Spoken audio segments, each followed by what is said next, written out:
Paano maka-move on ang hindi maka-move on? Cut off unnecessary contact, okay? So, kaya kayo ay hindi maka-move on, no? Yung mga nagmo-move on, hindi natalab, walang development, walang improvement.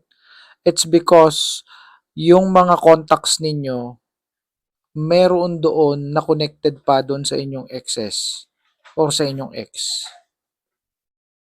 So, syempre, basically, siya yun.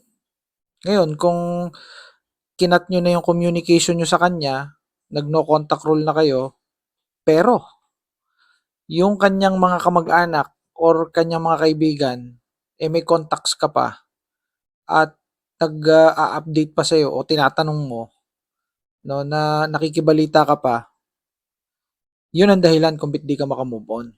Yung mga mutual friends or mismo ikaw nag stalk ka. So, kapag ganyan, cut off mo yung unnecessary contacts. Dahil pag hindi mo yan ginawa, ang nangyayari dyan is binubuksan mo lang yung sugat.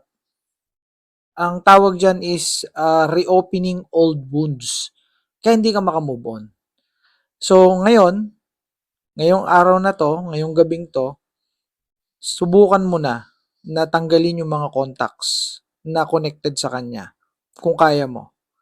Or kung hindi mo makayang tanggalin, importante, yung mga contacts na yung mga mutual friends, no, halimbawa, meron kayong business or katrabaho mo, yung mutual friends na yun na nagbibigay sa iyo ng update kung ano na nangyayari dun sa ex mo na nag-travel, nagsusubuan ng cake sa restaurant, no, may anak na sila, mga ganun, sila ay nagpakasal, yung mga ganun, i-mute mo. Pwede mo namang i-mute kung ayaw mong i-block.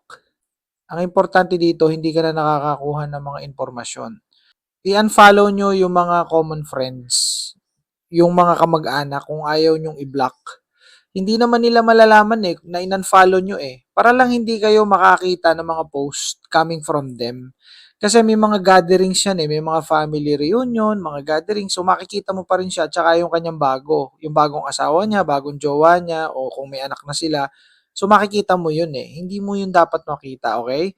So yun ang gawin ninyo, i-unfollow ninyo, para na sa ganun, hindi ma-reopen yung old wounds, yung sugat ninyo, no? Yung sugat na nakaraan, yung sugat ng inyong relasyon. Kasi pag ganun ng ganun, parang sugat yan basically, yung actual na sugat.